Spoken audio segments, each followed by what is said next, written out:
Hi friends, আসসালামু আলাইকুম। অনেস্পুন রেসিপিতে আপনাদের সবাইকে স্বাগতম। আজকে আমি আপনাদের জন্য খুবই সাধারণ এবং বাংলার প্রতিটি ঘরে ঘরে রান্না করা একটা তরকারি নিয়ে হাজির হয়েছি। যে কোনো অতিথি আপ্যায়নে চটজলদি যে তরকারিটা আমাদের মাথায় আসে সেটা হচ্ছে মুরগি দিয়ে আলুর তরকারি। ঝাল ঝাল এই ঝোল তরকারিটি যখন আপনি পোলাও কিংবা সাদা ভাত দিয়ে খাবেন, ও মাই গড, আপনাকে বলতেই হবে।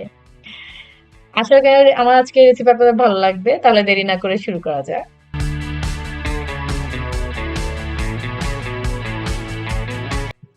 রেসিপিটি তৈরি করার জন্য পাত্রে আমি তেল দিয়ে দিচ্ছি। তেলটা গরম হয়ে গেলে এখানে আমি দিয়ে দিব এলাচ, দারচিনি, লং, তেজপাতা এবং জয়ফল। সাথে আরো দিয়ে দিচ্ছি কিউমিন সিডস।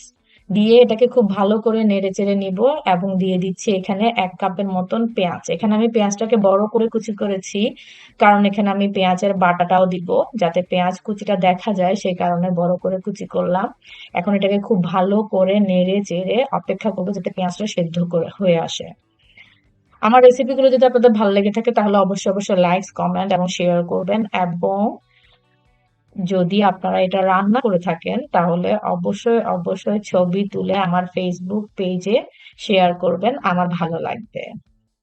এখানে আমি আমার ফেসবুক পেজের লিংক দিয়ে দিচ্ছি, লাইক এবং ফলো করে আশা রাখি আপনারা আমার পাশে থাকবেন। এখন আমি পেঁয়াজটাকে ভালো করে ভেজে নিব, অপেক্ষা করবো যাতে পেঁয়াজটা নরম হয়ে আসে। এখন এখানে আমি একটি পেস্ট দিব, সেটা হচ্ছে পেঁয়াজ, রসুন, আদা, কাঁচামরিচ, টমেটো সবগুলোকে একসাথে করে একটা পেস্ট বানিয়ে নিলাম, যেটা 1 কাপের মতন। এটা আমি এখানে মিক্স করে দিলাম। আলুর আর মুরগির এই তরকারিতে যত আপনি মশলাটা দিবেন তত এটা স্বাদটা আরো বেশি মজাদার হবে। অপেক্ষা করব যাতে তেলটা উঠে আসে। ঠিক এই অবস্থায় এখন আমি মশলা দিয়ে দিচ্ছি। আর এই মশলাটা হলো হলুদের গুঁড়ো, মরিচের গুঁড়ো, ধনিয়া গুঁড়ো, জিরা গুঁড়ো, মিক্স মশলা এবং লবণ। এখন এটাকে খুব ভালো করে নেড়ে চেড়ে নিব। এখানে কিন্তু আমি কোনো প্রকার পানি ব্যবহার করব না, কারণ যেহেতু আমি ফার্মের মুরগি নিয়েছি, ফার্মের মুরগি থেকে একটু পানি বের হয়।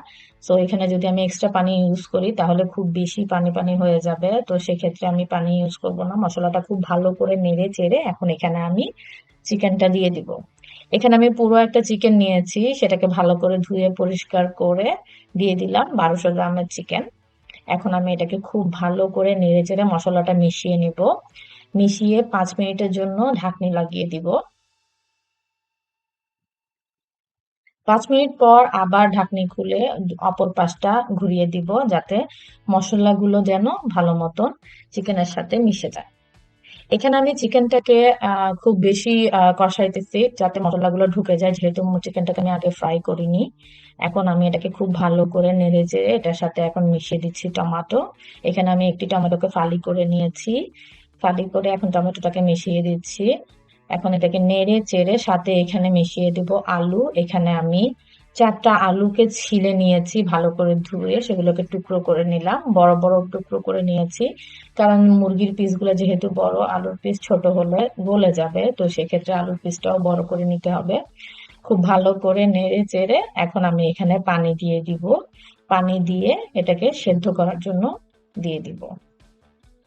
পানিটা আপনার পরিমাণ অনুযায়ী, আপনি যদি গ্রেভি রাখতে চান তো সেক্ষেত্রে পানিটা কম দিতে পারেন। যেহেতু আমি একটু ঝোল তরকারি করব সেক্ষেত্রে পানিটা বেশি দিলাম। এখন এটাকে ঢাকনি লাগিয়ে অপেক্ষা করব যাতে রান্নাটা হয়ে যায়। মোটামুটি সেদ্ধ হয়ে আসছে ঠিক এই অবস্থায় এখন আমি এখানে দেব বাদাম বাটা। এখানে আমি 2 চামচ বাদাম বাটা দিয়েছি। আমি কাজু বাদামকে বেটে দিয়েছি, আপনারা যদি চান আপনারা কাঠবাদামও দিতে পারেন। কাজু বাদাম দিয়ে ভালো করে নেড়ে চেড়ে ঢাকনি লাগিয়ে দিব, অপেক্ষা করব যাতে রান্নাটা শেষ হয়ে আসে। ব্যাস, তৈরি হয়ে গেল আমার চিকেন। আশা রাখি আমার আজকের রেসিপি আপনাদের ভালো লেগেছে। ভালো লেগে থাকলে অবশ্যই লাইক, কমেন্ট, শেয়ার করবে এবং সাবস্ক্রাইব করে আমার পাশে থাকবেন। আজকে এই পর্যন্তই। আল্লাহ হাফেজ। থাকবেন। আজকে এই পর্যন্তই। আল্লাহ হাফেজ।